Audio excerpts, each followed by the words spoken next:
Paramashivoham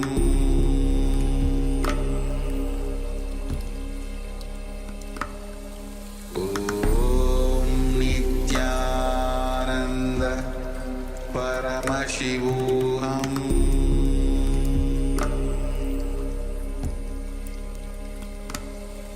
Om Nithyananda Paramashivoham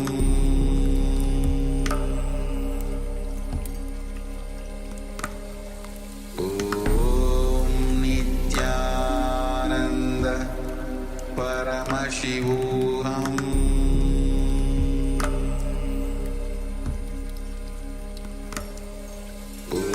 Om Nithyananda Paramashivoham Om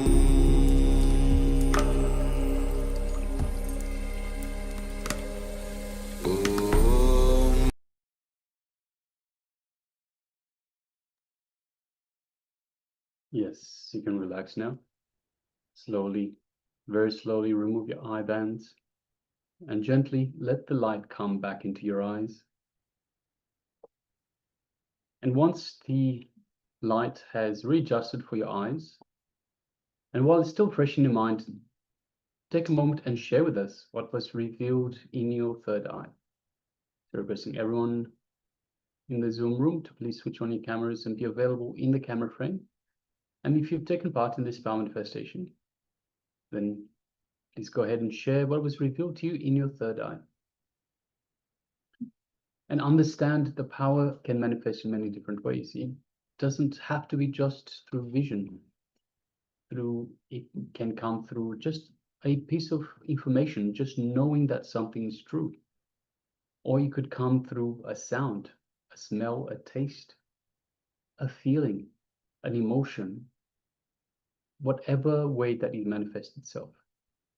Go ahead and share, and don't discount anything. Don't discount even the smallest thing that you experience, because it might be the key information in the image that we displayed. And understand that from the moment that you sit with the intention, that from the moment that you connect to the divine manifests through you, and you are being revealed. So everything that you experience is part of that revelation. So now please take a moment and share. Also calling on Ma Heian Chi, Ma Gui Shu Jing, Ma Mahasatya and Paramasatya, Ma Nistraigunya, Ma Agora Swarupini, Shaman Muse, please come on camera and be available in the camera frame. And please participate. So as we saw yesterday, as we started the day yesterday, we said, yeah, you must participate in order to get the full benefit of this program. So understand that it is only through participation that you get the full benefit. Only, as Swamiji beautifully tells us, only by putting 100%, doing everything, being present 21 days, and for the full program, will you get the full 100% of the program.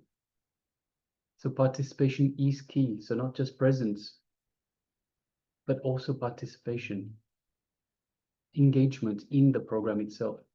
Also by engaging, by participating, we can tailor the program to your needs as well. So whatever your needs might be, we may point out, guide you, give you further guidance, further tips in terms of whatever your questions are, whatever your situations are, to help you get the most out of this program.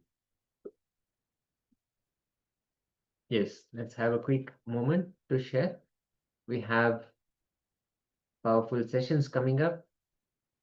We'll be looking at the signs of the chakras, the energy centers in our body. And there were so many questions yesterday about how we can overcome emotions like fear or self-hatred or self-denial, self-hatred, denial, and how all of that can be overcome and we can actually have our own life, our life back. Now, this is where it all starts, where Swamiji is going to give us the explanation about the chakras, how each chakra gets blocked by certain thought patterns, and also the techniques and meditation to actually overcome all those thought patterns. And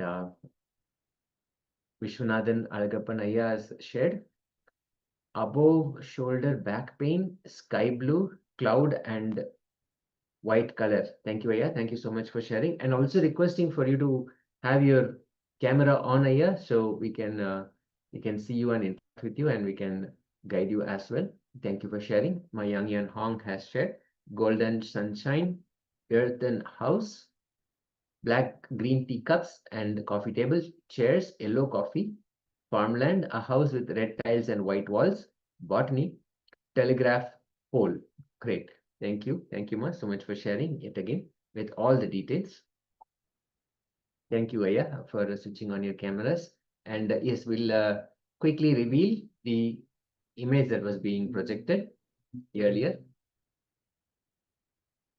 Yes, Yes. so this is the image that we had. So we can see a couple of backpackers walking through the mountains on the mountain trek with heavy backpacks on their backs. We can see the mountains, the snow, we can see the clouds, some blue as well. We can see through the blue, and of course in the far distance we see all white of the snow. We see blue, red, we see gray, silverish color for the backpacks. Looks like dark, the brown perhaps, or dark gray, brown gray, or that the person just at the back is wearing as well, the suit. And the other one looks like some silverish pants, gray pants. So yes, these are some of the colors, these are some of the details, and we can see the peaks that they are walking towards. So now let's have a look at the sharings. We have Vishwanathan Aya that shares above shoulder back pain. So yes, I definitely, if anyone has ever gone trekking, those backpacks can be very heavy. So I think 80 kilograms would be a light backpack. So these are very heavy, and it puts quite a bit of strain on the back pain, on the shoulder, the top of the shoulders. Sky blue, definitely we can see the sky blue. We can see clouds and white color, a lot of snow. So yes, spot on, Aya. Well done. Congratulations for manifesting. We have Ma Young Yan Hong that shares golden sunshine. We don't see that position. It looks a little bit cloudy, so the sunshine would probably be on the other side of the mountain. Earthen house. We have the earth, lots of earth and earth color. Black, green teacups. We have black. We have shades of green as well. A yellowish green and a gray green. Coffee table. So coffee color is there as well. Chairs. We don't have chairs, but there are lots of rocks everywhere.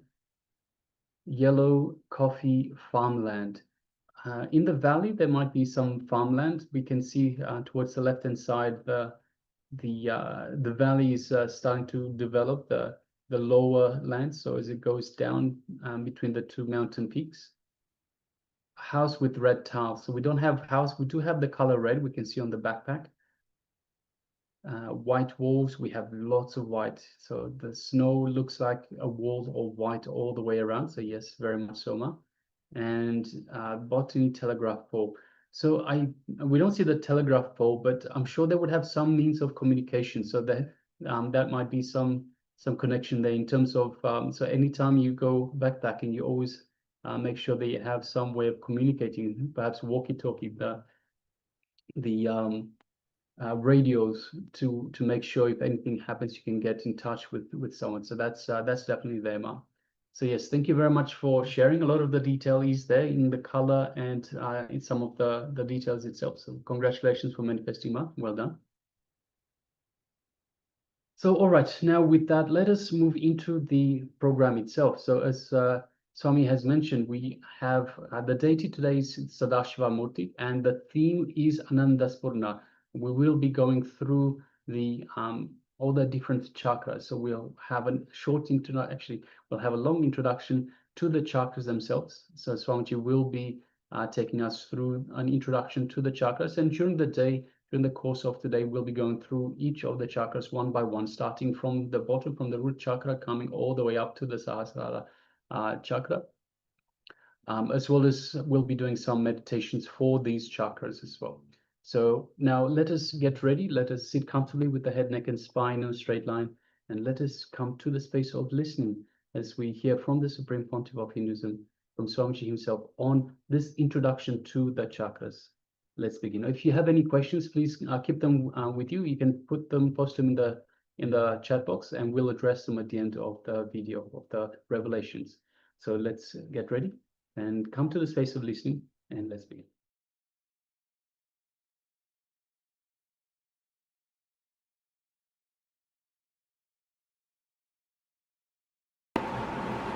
Most of us, we do not know how to operate the system. The system given to us by God is an unknown thing. Somebody is using it as a bullet cart, somebody is using it as a tractor, somebody is using it as a aircraft. The system given to us, see the same system, tribal people are used as a bullet cart, an educated man is used as a tractor, pilot has used it as a aircraft. What is the difference between these three people? Nothing. The system is same, but the man is knowledge. Just like that. The system is given to us by God. Most of us, 90% of us, use this system only as a bullet cart. Taking birth, eating, drinking, reproducing, dying, over. Nothing much is achieved in our life. A few Benzes, few bungalows. If you weigh your life, it's few Benz, few bungalow. Little moving here and there, over. Nothing much. Few children. Nothing much is the life. The normal course of life. Taking birth, reproducing, and dying. Nothing much is achieved. Nothing new has happened. Nothing great has happened to the consciousness, to the being. Nothing worth mentioning has happened. Somebody came and asked me, Swami, why in the cemeteries, in all the graveyard, it is called born and died. Born, such as the date, died, such as the date. Why? Nothing worth mentioning happens in between. That is only worth mentioning things. In most of our life, that is the reason, born and died, except birth and death. Nothing worth mentioning happens in our system. So most of us use the system as a bullet cart. We just use it in a minimum level, dull, dead, dragging. Most of our life, if it is tuned, it can be tuned only, dull, dead, dragging. This is the first level, first layer of life. The second layer of people who have entered into the zone of art, who have become artists, who have become the painters, dancers, musicians, who enter into the next dimension of their life, not for money's sake. If you dance just for your being's beauty, if you sing just out of your bliss, if you paint just out of your joy, you became a painter, or a dancer, or a musician. The next dimension of your life, when you explore, you use your system as a tractor. A man with a simple head can never become Thagu. If you want to become Thagu, you need to have your next dimension. Persons like Thagu, Ganga, all these great scientists are the next layer. They can be called as something more than scientists because they explore the next dimension. That is the reason the Nobel is given for giving them. Gitanjali, the monumental works of the great dancers, when they create the masterpiece of dance, or the art, or the poetry, they explore the next dimension of their being. They see the next dimension of their being. So these are the people who became practice, who see the next level of their life, fulfillment. That is the reason the great poets, even if they die in poverty, even if they die with no property and poverty, they have a very deep, satisfied death, that they have lived their life ultimately, that they have lived their life with a fulfillment. They may live in a very poor way, they do not have wealth, they do not have the outer wealth, but they live in a rich way. Wealth is different, richness is different. They do not have the comforts, but they live in a very rich way, like a kings. And if you read the Bharati's life, Bharati is a great poet from Tamil Nadu. If you read his life, he is living in a very poor way.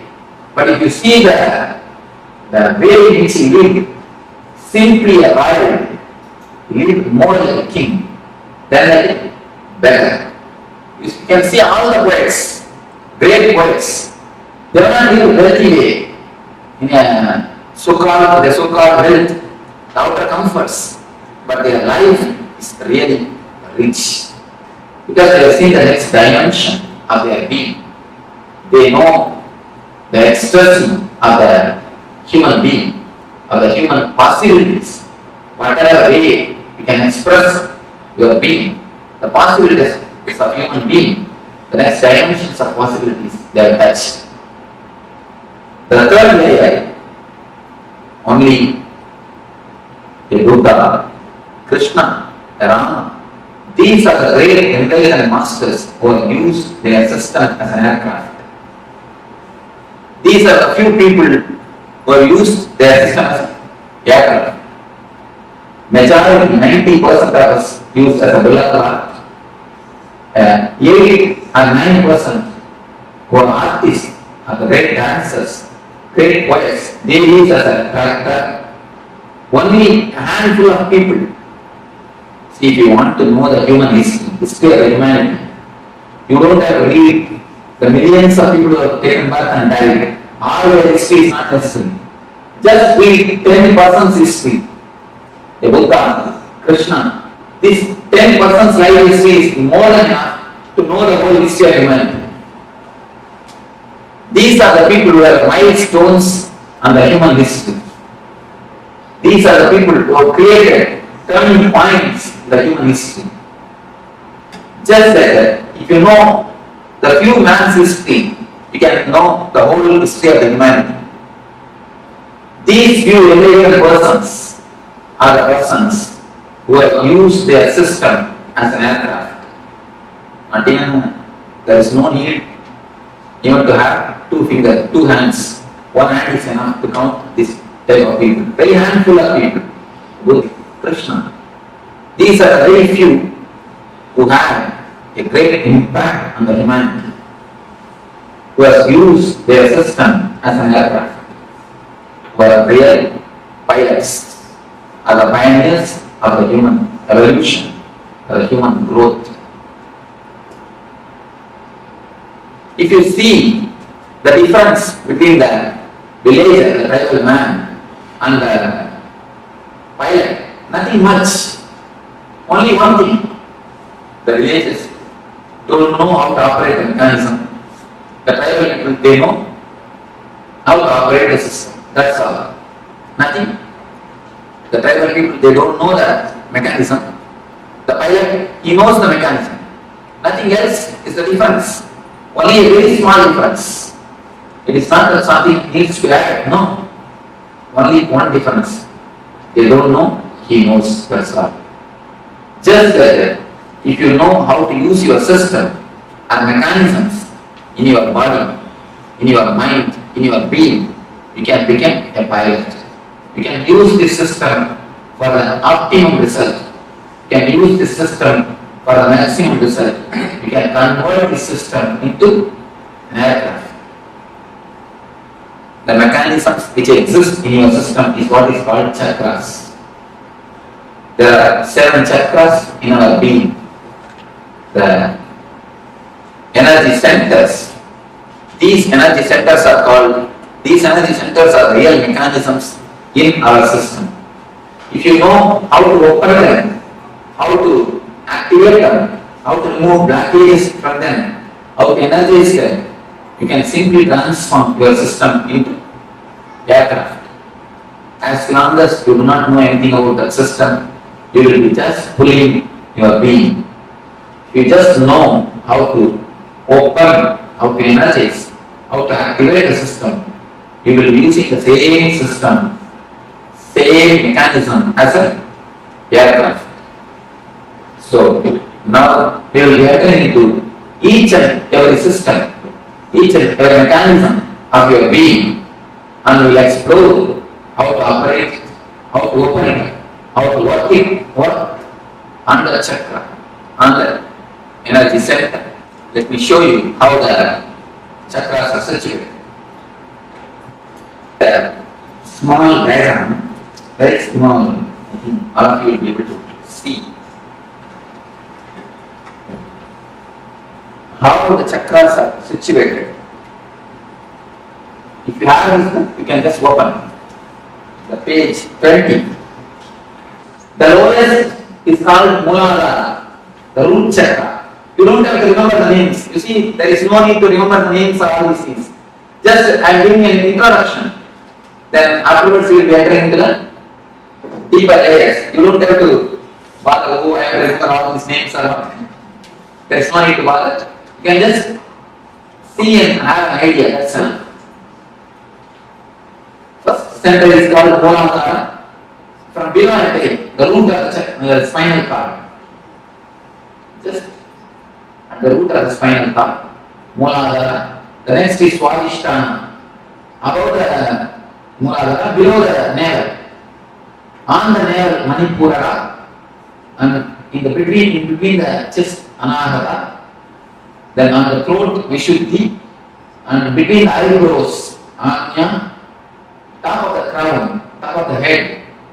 It is called Sahasrara. This much is enough. You know that, if you have a basic idea, few energy centers which exist in our being. Now, we are going to work on each and every energy center, each and every chakra is connected to some emotion of our being. You can see throughout the world, in all the languages, the love and the heart, these two words are used as synonyms. Am I right? The love and the heart, these two words are used as synonyms.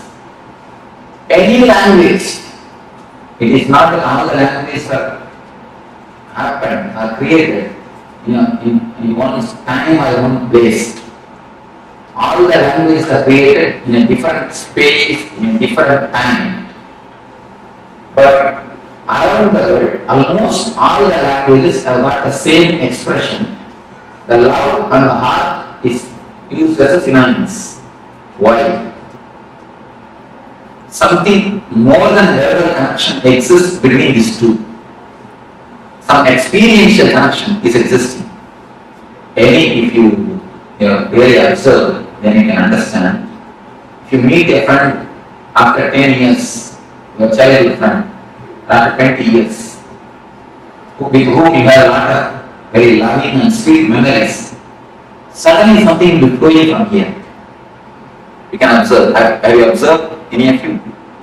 Suddenly something cool, very nice thing will happen here in the soul, and it will flow.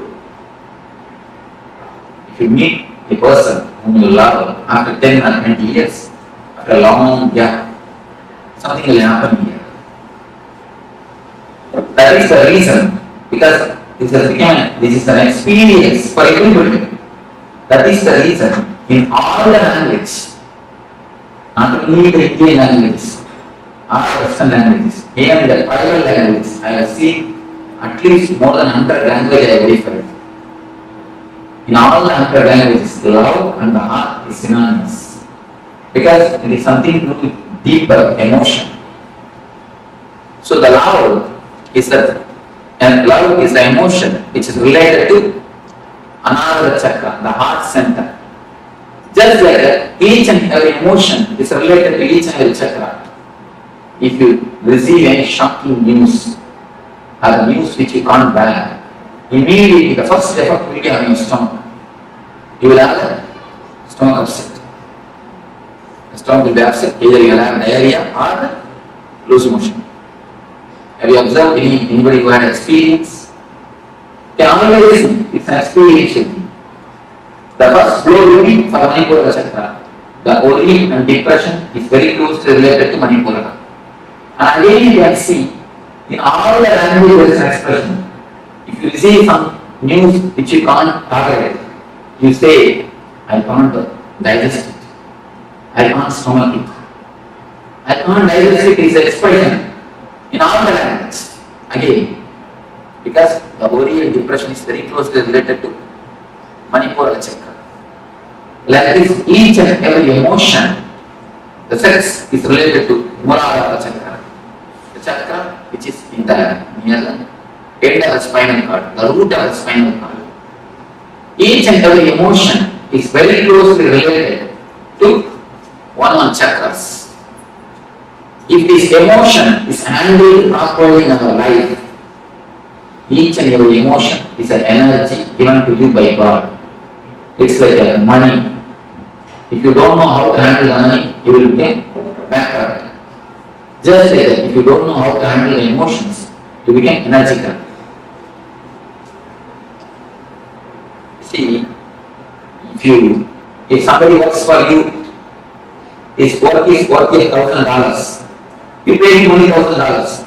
If possible, 900, never 1,100. That's what is a regular way of life. You give him $1,000, not more than that. But if he does a mistake, it is worth $1,000. How much of anger we pay him? At least $5,000 worth of anger we pay him. Anger is an emotion. It is valuable thing. If you can pay the anger just like the money, exactly how much is necessary, that much if you pay, you will never go energy card. That is the reason after shouting, we are so tired, we just fall on the sofa and have coffee. Because it's not a very big work. Just shouting is not a big work. But you feel so much you are drained. Why? Because emotion is energy. All your emotions are energies which is in your center, in your beings. When you use the money when you are very loosey way or in a luxurious way or an unnecessary way, and the luxury is something necessary for life, nothing wrong. But when you spend unnecessarily, lavishly, you become bankrupt. Just like that, when you spend the emotions, when you lose the energies, lavishly, you become energy trapped.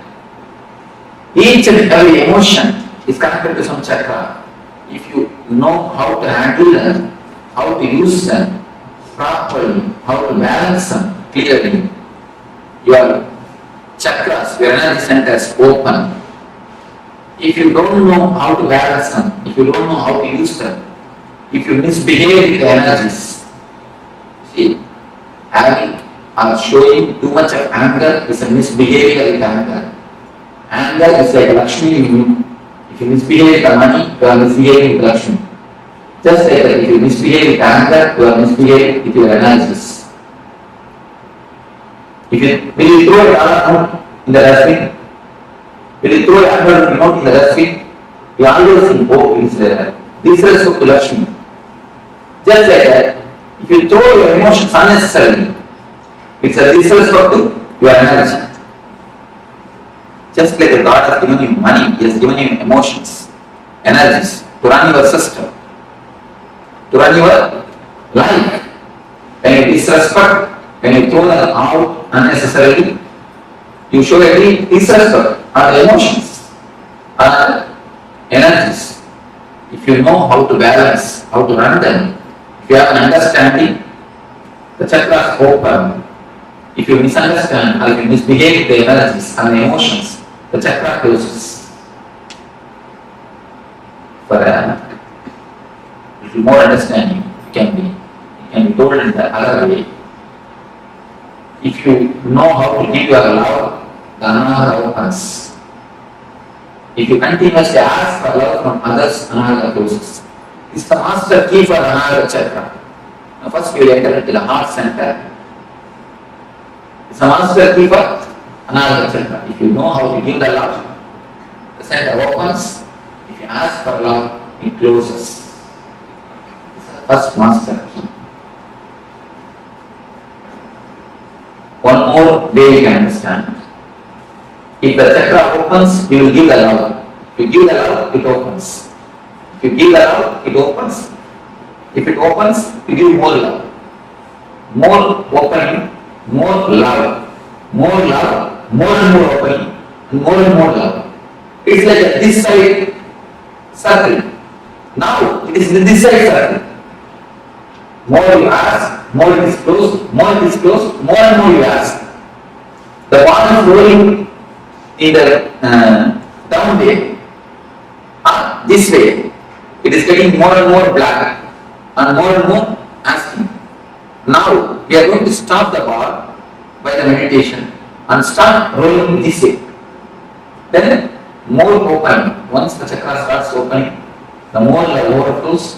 When the more love overflows, the chakra opens a little more. When the little more is opening happens, the more love overflows. The ball rolls this way. The chakra rolls this way. The whole program is just to stop the ball rolling this way and start the ball this way.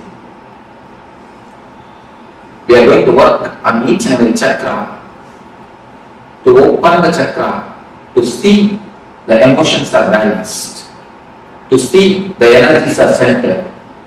First in each and every session, we'll have a small discussion on the chakra, then your meditation on the chakra. The meditations are taken from many religions. I wanted to prove all the religions are centered on the same thing, the one ideology, how to make you more joyful and more blissful. First, how to make you more joyful. It means how to make you more happy in the life with the outer persons. And then how to make you more blissful. How to make you more blissful without the outer world. First, be joyful with the outer world. Then be blissful without the outer world. So this is the step, this is the reason why the meditation and the religions are born on this world. This is the central core of all the religions of all the world. That is the reason I have taken meditation techniques from Sri Vaishnavism, the religion preached by the great Vaishnavic masters. Each and every session we will have a discussion and then meditation. This way we will have 7 sessions on the 7 different chakras. Finally, tomorrow evening we will be having the energy darshan, which is the peak or pinnacle of this chakra. Later on we will be explaining what is energy darshan. Now let us enter into the Anahata chakra, the heart center. First question I received is, people ask me, Swamiji, I have done bypass surgery, will the chakra be as it is? Will the chakra be there?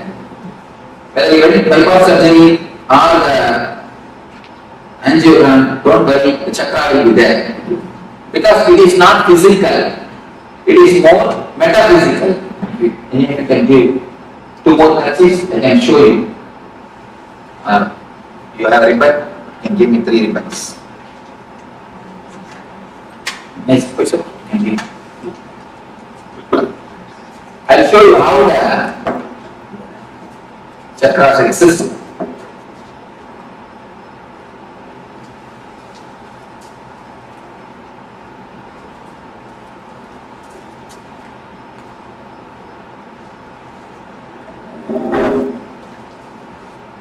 See, it is like three bodies. We have three bodies. Please be very clear. Don't think you have only one body. The one body which you are using now, the next body which you are using in the dream sessions.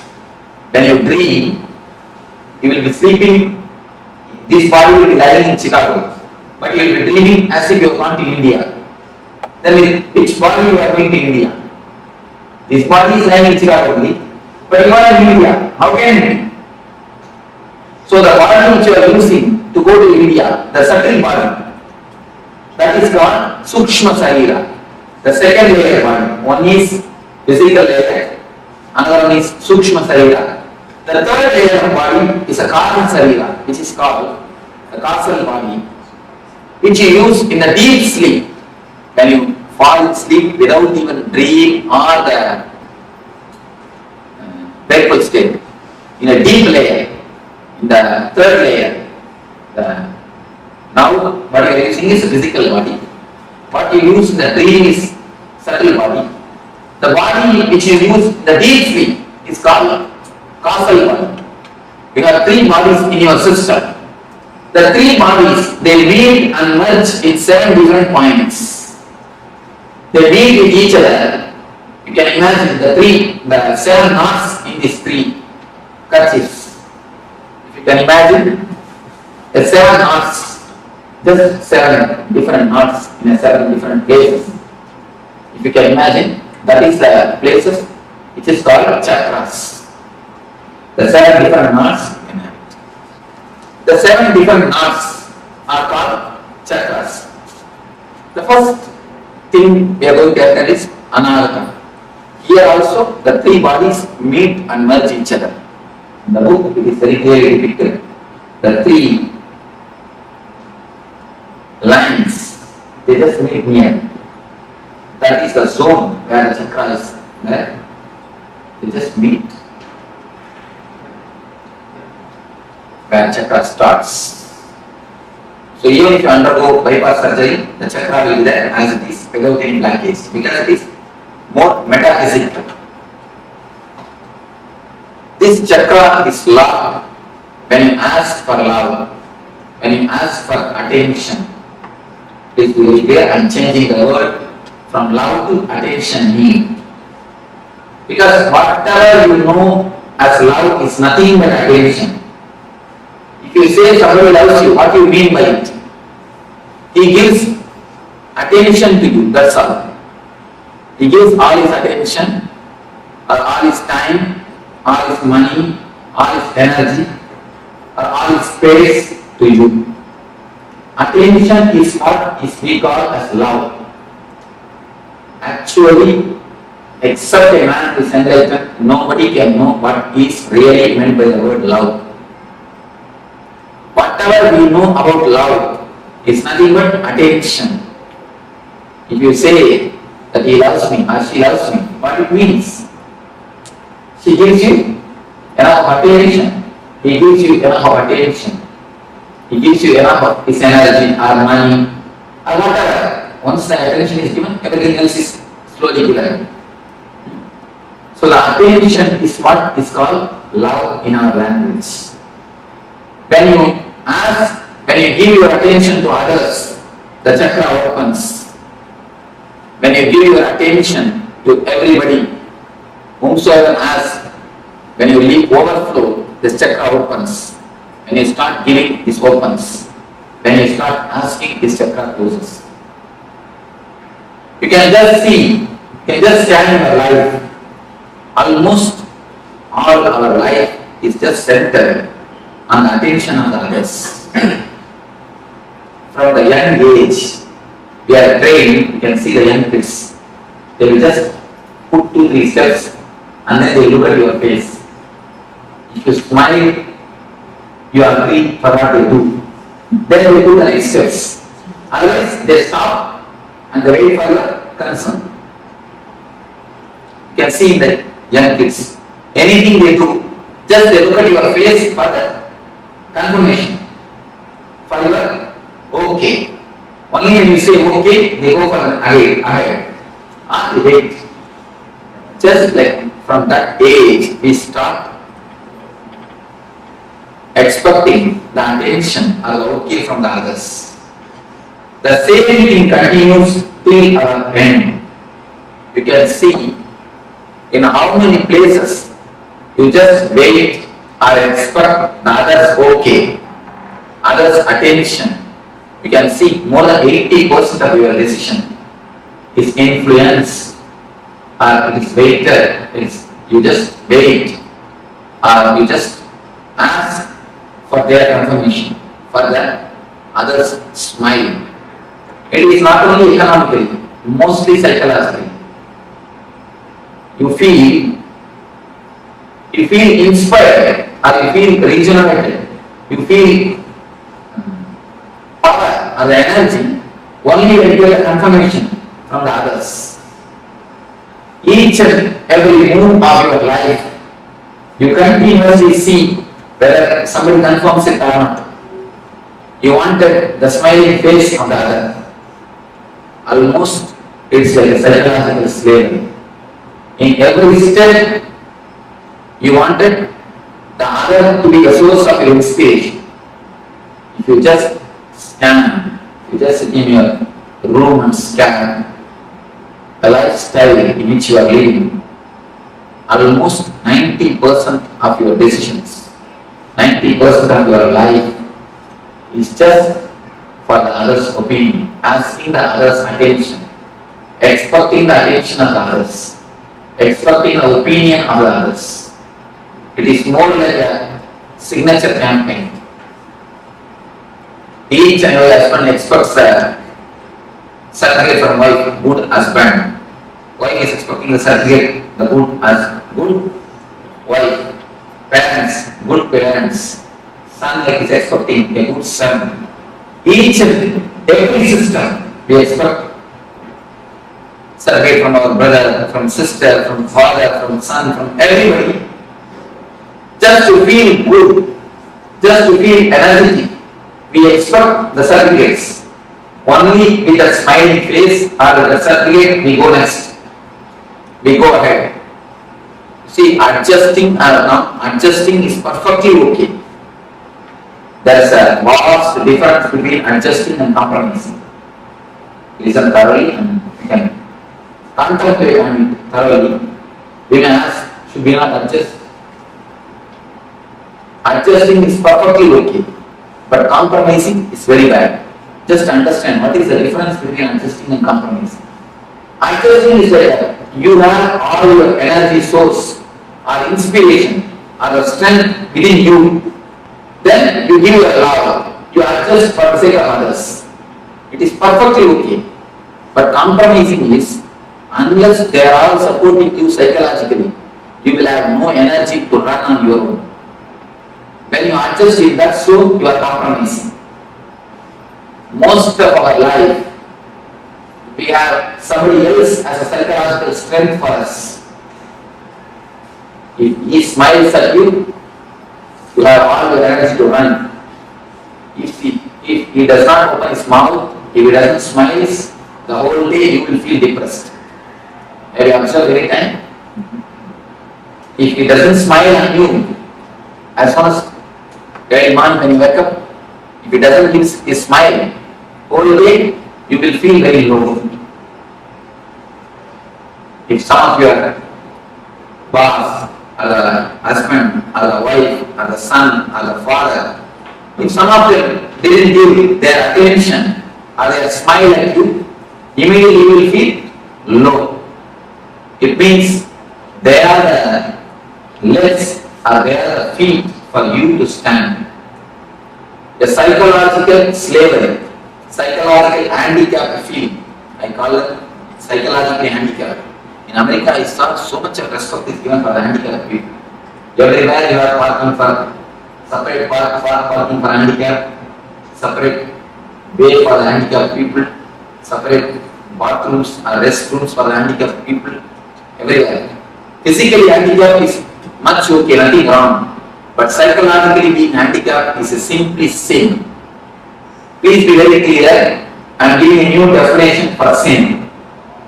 Don't think sin is something what you traditionally understand. Sin is something scolding others, telling lie, of course, that is different. But I am giving a new explanation for sin. Sin is psychologically dependent on others. That is the first sin. Because when you psychologically depend on others, you try to possess them. First, understand how many ways you have invested your energies on others. Most of our business becomes failure. Till the business project comes to a shape, 90% is a project is over. Till that time you get a inspiration, a smile, or a okay from your inspiration source. At one point, if that is removed from you, if the inspiration source is lost, immediately the whole thing tumbles down and goes to pieces. Have you seen the children playing with a playing car? They just build a castle. They just build a house with a playing cars. If you remove one car, what will happen? At least the children are intelligent. They build their castle with their own cars. But you build a castle with others' cars. And he gives a certificate. A good husband, you collect that. Good wife, you collect that. Good brother, collect. Good sister, good son, good father. You collect all the certificates and try to build your personality. Just like a car's castle. And if anyone at any time takes away their certificate, removes their certificate, their soul's particular, the whole personality just collapses. That is what I call depression. Most of your energy is centered on somebody else. Only if they say, psychologically you have a center, only if they say what you do is right. Even if it is right, you are not convinced. You ask for their certificate. You ask for their attention. That is the reason. Till the end, you don't feel you are independent. How much you speak about independence, how much you speak about freedom, it is all only the word. Only when you start loving others, when you don't expect the love from others, when you stop expecting the attention from others, you are really independent. Till that time, you are a psychological slave. Whatever you speak about independence or freedom, you are a psychological slave. Because your source of energy depends on others. Only if he smiles, you can run. If he doesn't smile, what will happen? You will not run. You will feel very low. You will feel very dull. You will feel very depressed. The source of inspiration, as long as the source of inspiration is somebody else, you cannot have your freedom, your anamata cannot be active.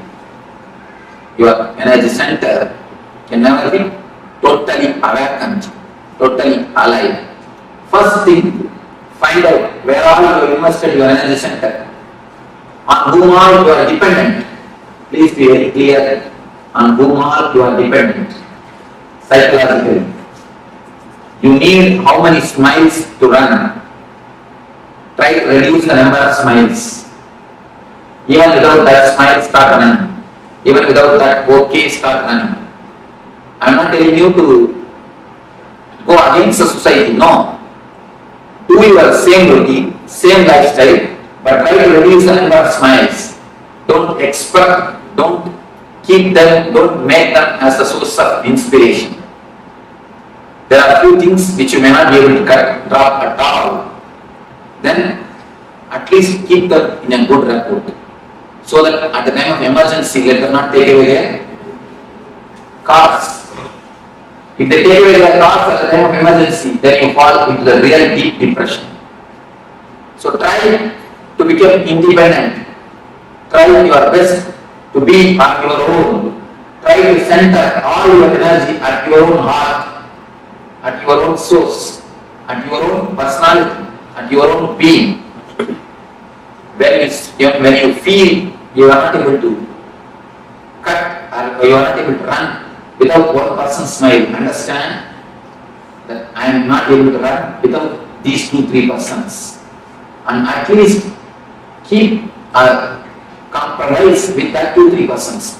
You will know that I am compromising with the 2-3 persons. I am not serving them, I am compromising with them. Please be very clear. Don't expect any reward for your compromising. Many of us think, I have served my husband so many years, all these duties I did, but I never had any reward. He never did anything for me. Be very clear. If you really serve, always will have reward. But all our service is just compromise. He is the source of inspiration for us, so we compromise something. So be very clear. All your work, all your attitude of seva. We again and again tell, I took care of my son so much. I did so much for my son. After growing, he never did anything for me. He went away with his wife. Be very clear. If you have done really service, if you would have done really something, if you would have given, you would have never lost. We just give and take. He is the psychological support for us, so we compromise with him. Just scan or filter all your emotions, all your understandings, revise completely. Where are you failed? Where are you take decisions? You are dependent on others. This one understanding can give you a tremendous strength on your own, to stand on your own, to run on your own. When you understand it's a slavery, you will never invest your energy on others. As long as you understand only problem, people say, Swamiji, I understand the smoking is bad, but I am not able to stop it. Then be very clear, never till you understand. If you really understand, you can never fight, you can never again smoke it. Do you say, I understand, if I put my hand in the fire, it will burn. But I am not able to resist the temptation to put the hand. You never say that. Once when you understand the hand, if I put my hand, if I put my finger in the fire, I will get burned. You never do it again. You always keep yourself away from the fire. The same way, if you really understand that there is a psychological slavery, simply you can see, you can be so clear, you can be very, very clear, it will transform your life. Only thing we don't understand. Have this understanding after going back to the house and after a few days. Just sit in your room alone and scan your life, where all you have invested your energies, who are all inspiration sources for you, and try to organize, try to bring all the energy center on your own being. Don't let somebody else to drive you. If you keep somebody else as an energy source, you are allowing somebody else to be a driving force for you. So naturally you will be living for somebody else. When he is the inspiration source, naturally you have to take these ideas and work out. You have life at the time only to live your desires, not all everybody's desires. If you try to live 5-6 persons' desires on your life, where is the time? Where is the energy? Where is the money? No. When we try to live somebody else as an inspiration, we have to live their desires also, because they are living their ideology also. Whenever they are inspiration, they will live their ideology. So, you will be dancing for so many persons' tunes. You can dance for one tune. In front side, somebody is putting Bharatanatyam. You go put 2-3 steps. Then this side Western music. You shall just come and shake your head. And then this side immediately some Carnatic music is going on. Then you have to jump here and do for one more tune. And that side Kathakali is going on. You have to go on 2-3 steps. How will it be? The whole thing will become mess. Now our life is nothing but that. Each and every tune you try to dance. Will it be possible? No.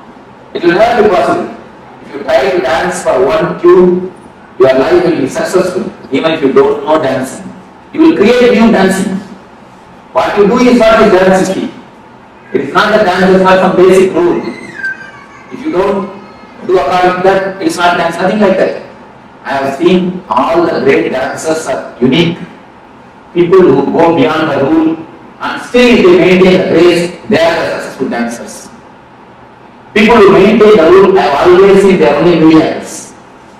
In any field, when you go beyond the rule and still you maintain the grace or the beauty, then you are a successful dancer.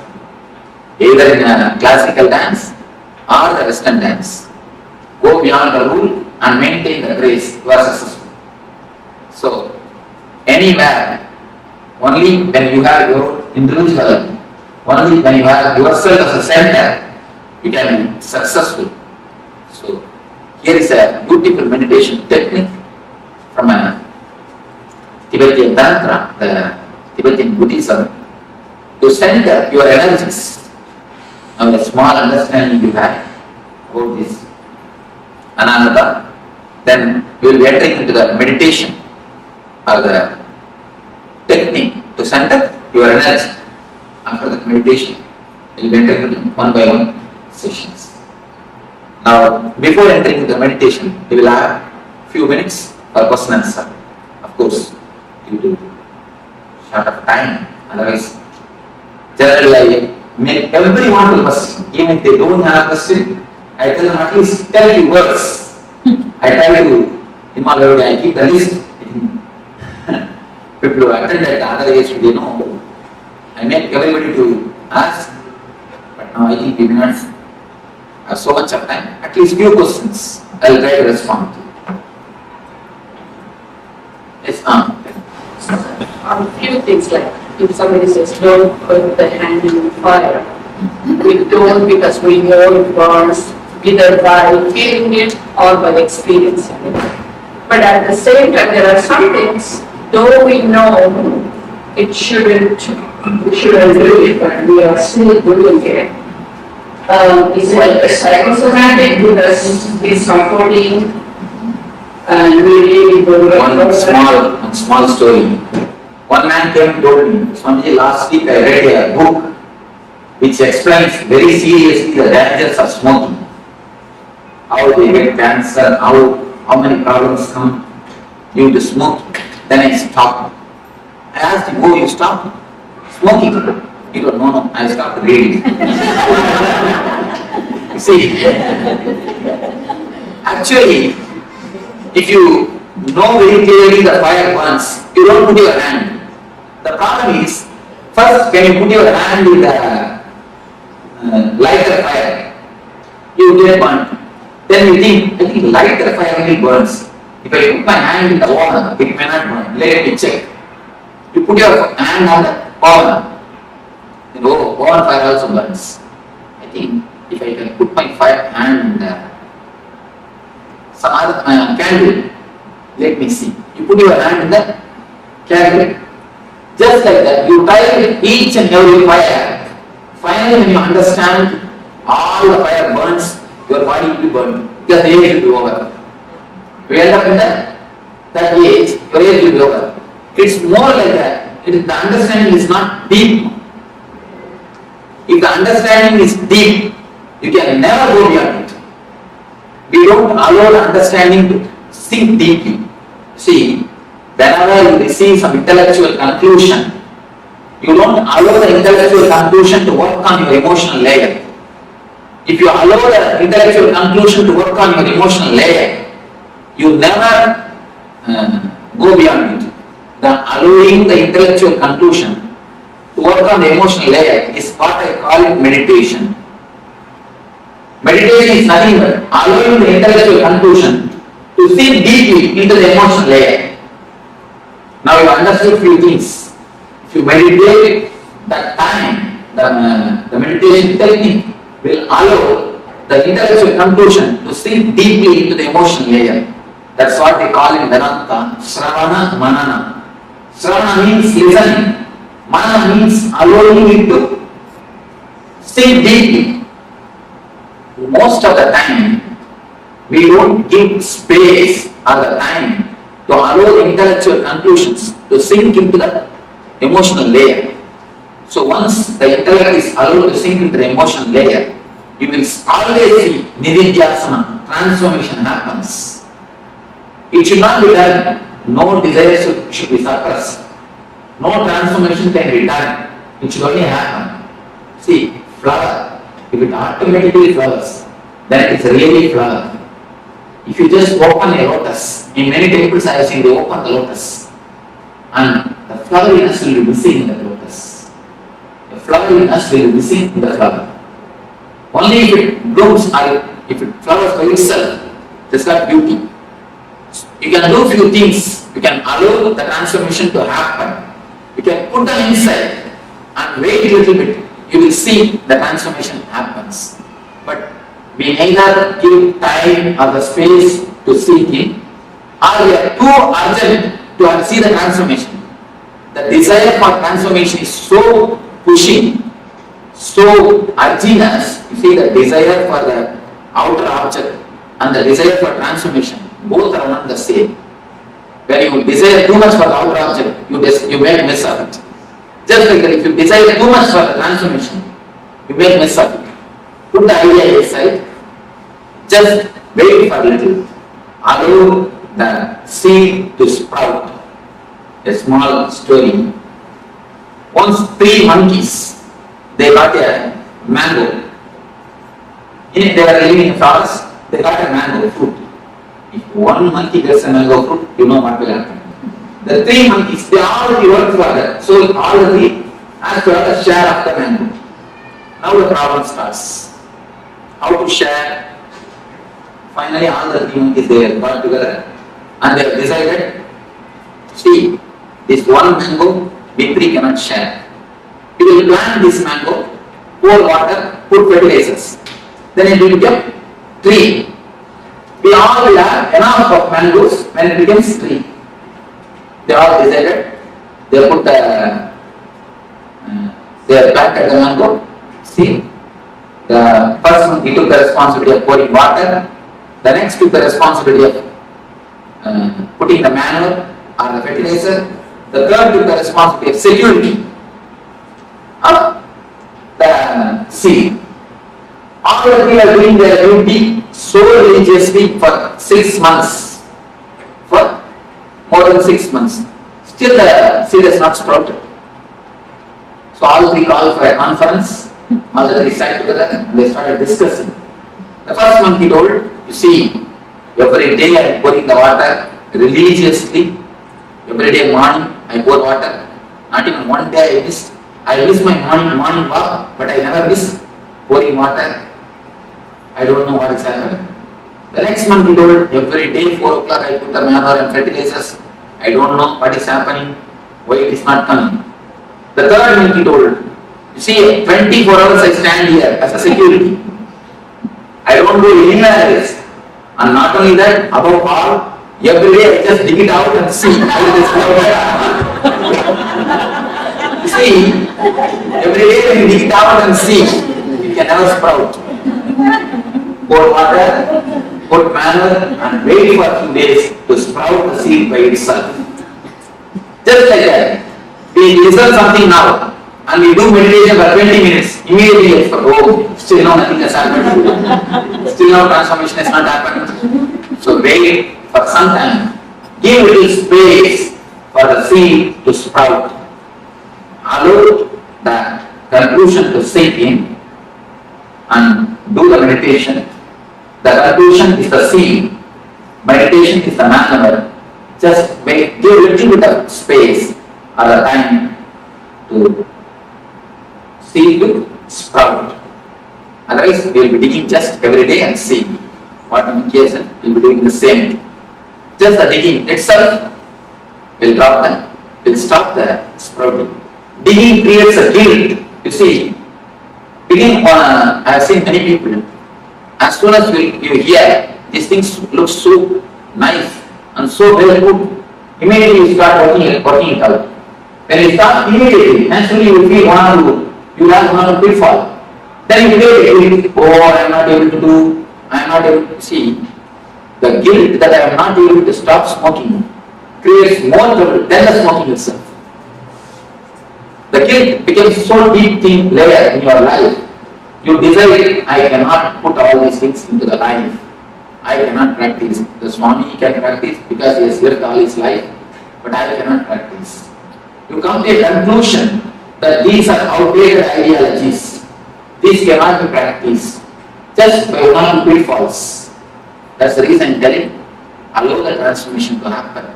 You will see it always happens. I have not seen single seed die. Maybe in the outer world, seeds may die. In the inner world, no seed dies.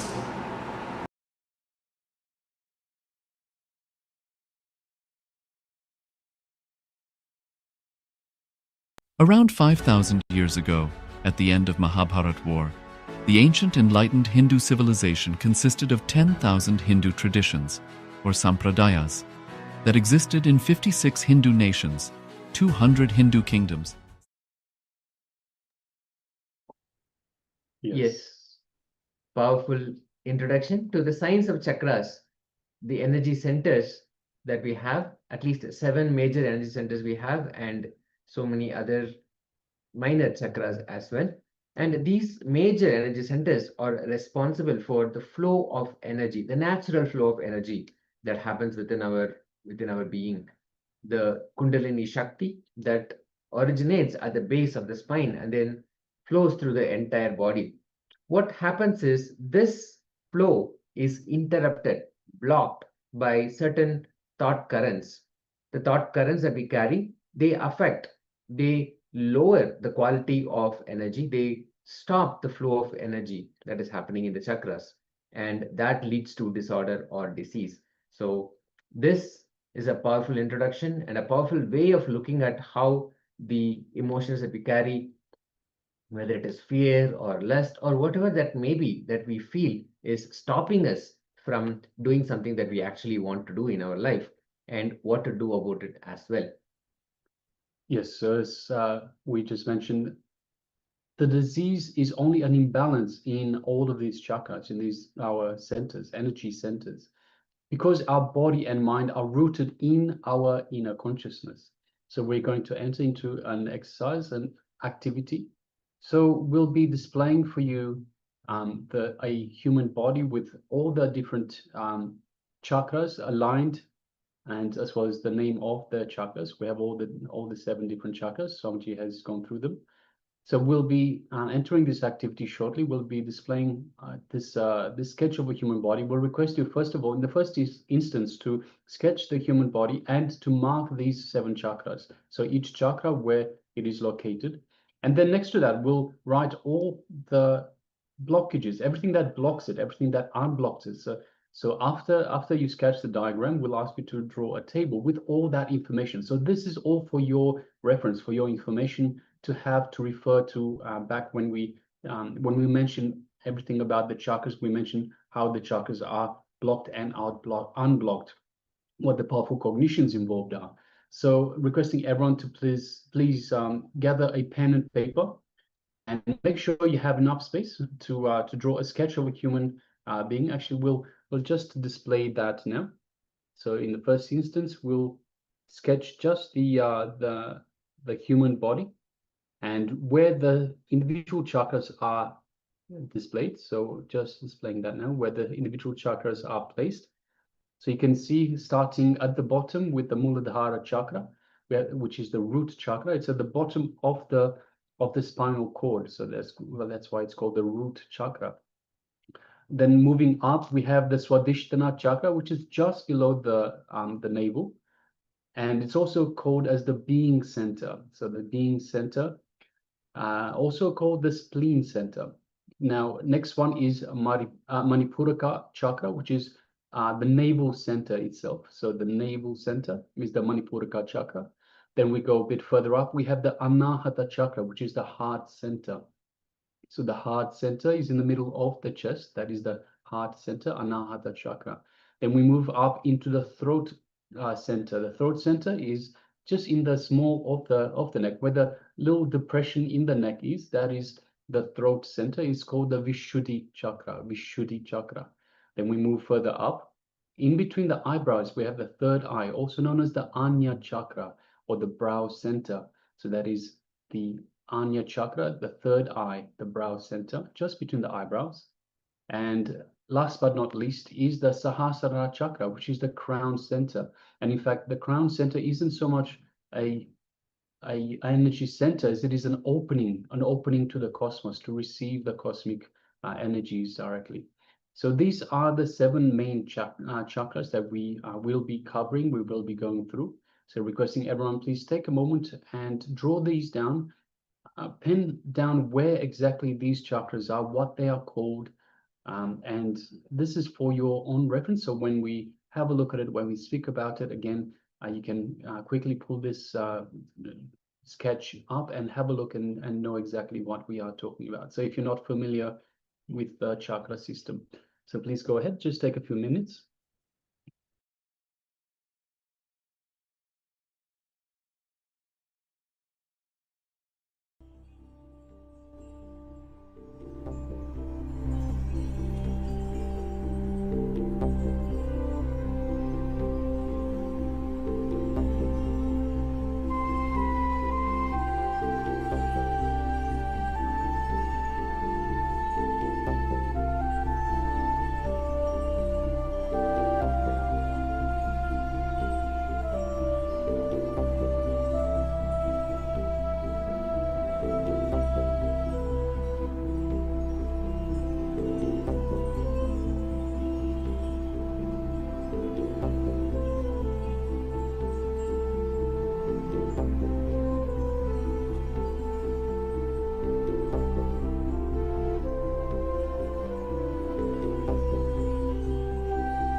let's move on to the next step.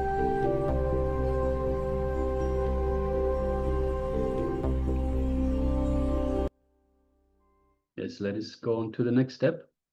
So now that you've sketched the human body with the corresponding chakras as well as their corresponding names, let us now create this table. Create this table and write down for each chakra, so the Muladhara, Swadhisthana, Manipuraka, Anahata, Vishuddhi, Anya, and Sahasrara. What causes the blockage of the chakra itself? What unlocks it? And what are the powerful cognitions involved? So for the Muladhara chakra, it's blocked by greed and lust, unlocked by dropping your fantasies and welcoming reality, seeing things as they really are. The powerful cognition is moving from perception to reality. The Swadhisthana chakra is blocked by fear, especially the fear of death. And it is unlocked by facing fear, by facing death itself. Now, what does that mean? It doesn't mean putting yourself in dangerous positions, in dangerous situations. It means that when that fear surfaces, just go with it, push through it, face it. Don't back down, don't hide, run away. Just face it. Understand that fearlessness is not the absence of fear, but it is the courage to handle the fear. That's the powerful cognition for it. We have the Manipuraka chakra, which is blocked by constant worry. It is unlocked when you stop worrying, because we worry about worries. So when we stop worrying, the Manipuraka chakra is unlocked. The powerful cognitions is that all our worries are nothing but a collection of words in the language that we know. There's nothing else to it. It's just a collection of words. They don't mean anything. Next, the Anahata chakra. Yes, the Anahata chakra is located at the heart center, and it gets blocked when we seek attention and love from others. It gets unlocked when we express selfless love without expecting anything in return. The powerful cognition from the Supreme Pontiff of Hinduism is responsibility gives you tremendous control over your life and makes you a leader. This happens when we work with selfless love without expecting anything in return. The Vishuddhi chakra is blocked by comparison and jealousy. When we exhibit our individuality without worrying about others, this chakra gets unlocked. The powerful cognition here that Swamiji has given is you are unique. The Agnya chakra, located between the eyebrows, or this is the third eye, it gets blocked when we become serious and we carry ego. It gets unlocked when we bring innocence, simplicity, and intelligence, and by shredding all forms of ego. The powerful cognition here is drop your ego and dissolve in the divine. The Sahasrara chakra, located at the crown center, gets blocked by discontentment. When we bring gratitude, it gets unlocked. The powerful cognition here is when you do not take life for granted and be sensitive and appreciate everything around you, you are in gratitude and you unblock this chakra as well. So these are the 7 major energy centers, the chakras. What causes blockage in each of them, and what causes them, or which thought current or what action brings us out of the blockage, and the powerful cognition that Swamiji has given as a sutra, as a technique and an understanding for us to live by. So let us take a few moments to write this down, because this is the ultimate table. This is the essence of all the signs of chakras. Let us write it down.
Yes, you can relax now.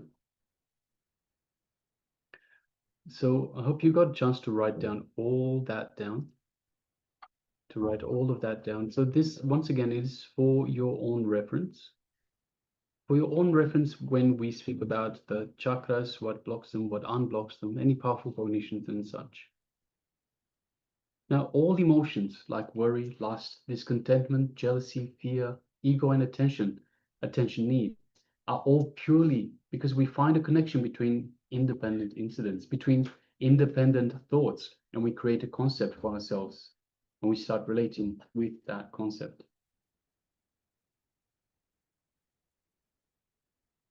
Now, Nitya Dhyan, cleanses and energizes the vital energy centers in our body, which are responsible for the swaying emotions and the stored negative memories. Nithya is a meditation process that is given by the Supreme Pontiff of Hinduism, which addresses these vital energy centers directly and removes all the toxins, removes all the blockages in all of the chakras. So if you're looking at, yes, now I understand that we have these energy centers, we have these thought patterns which block those energy centers, and these are the cognitions that I have. Is there a technique? Nitya Dhyan is that technique. Nitya Dhyan is that process that, in fact, is a everyday meditation that can completely energize all our energy centers and can also remove all the stored negative emotions.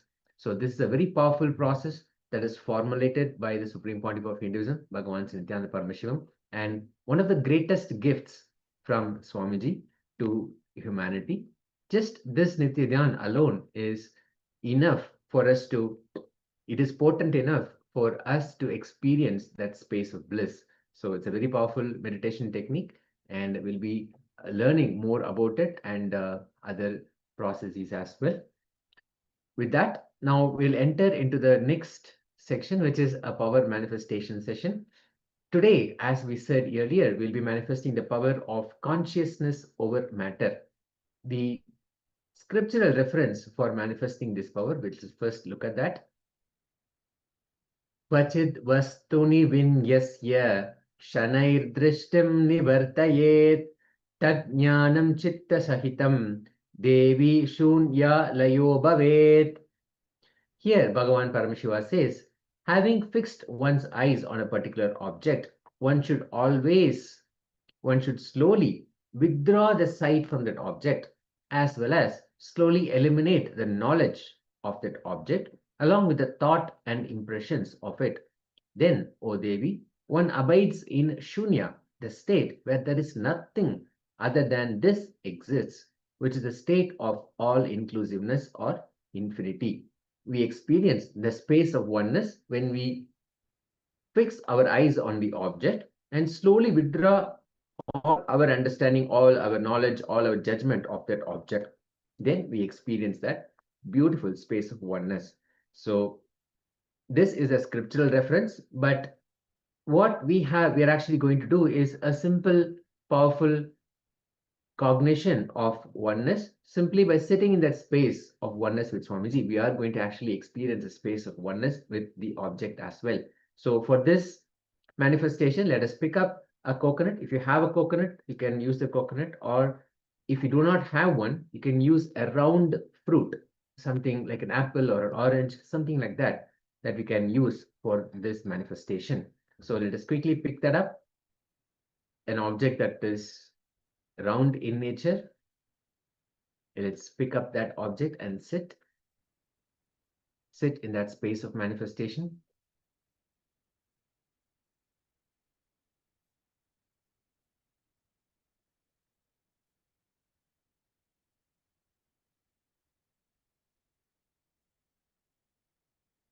Let's have a quick moment where we can pick up all the object that we want to manifest this power. It's a beautiful power of consciousness over matter, just by the power of will. Consciousness, how the matter responds, we'll be able to see.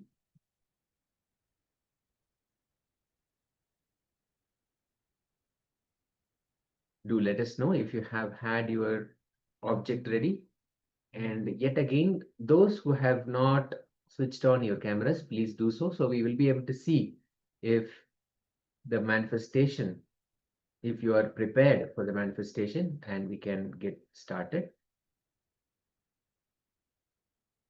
All right, so let's place the coconut, keep the palm flat without any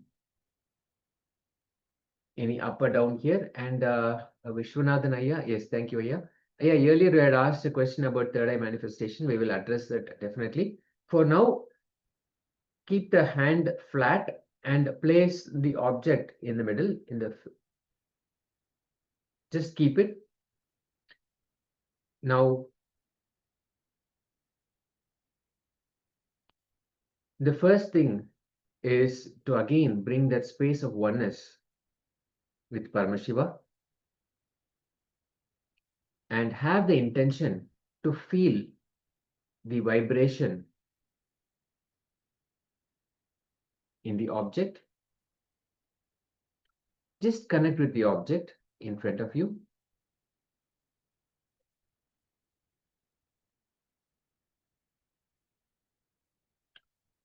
Simply feel that connection with the object. Now, the easiest way, the most direct way to experience oneness is to chant the Mahavakya, remembering I am Paramashiva. I am Nithyananda Paramashiva. Chant the Mahavakya. Om Nithyananda Paramashivoham.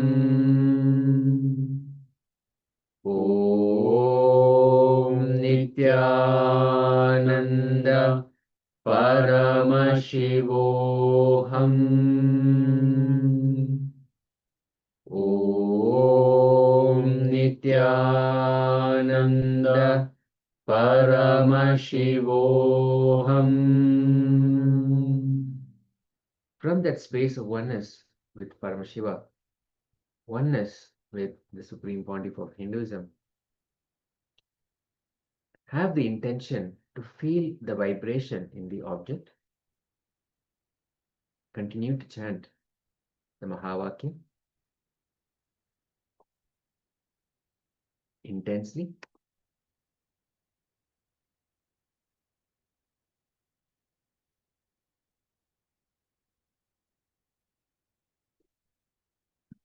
Feeling that space of oneness. Sit with the intention to feel the vibration in the object. Let us start.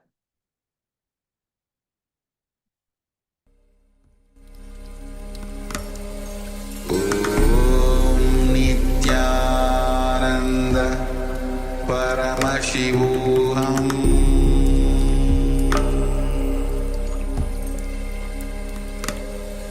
Om Nithyananda Paramashivoham.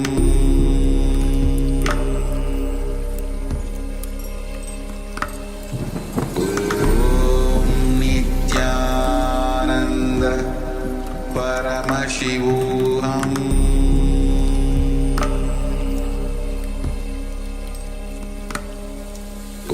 Om Nithyananda Paramashivoham. Om Nithyananda Paramashivoham.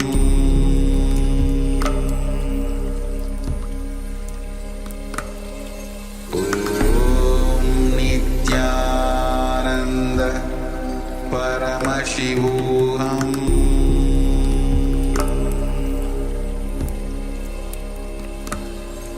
Om Nithyananda Paramashivoham.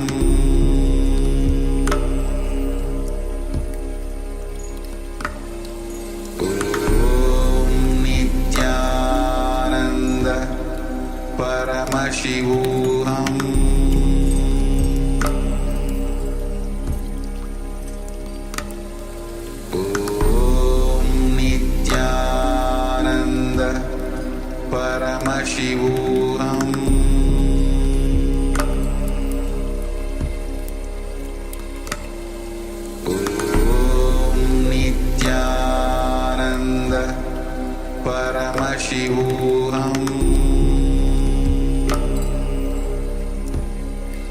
Paramashivoham.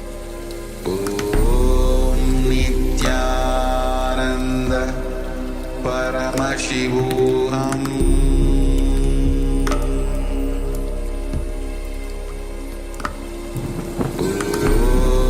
Nithyananda Paramashivoham.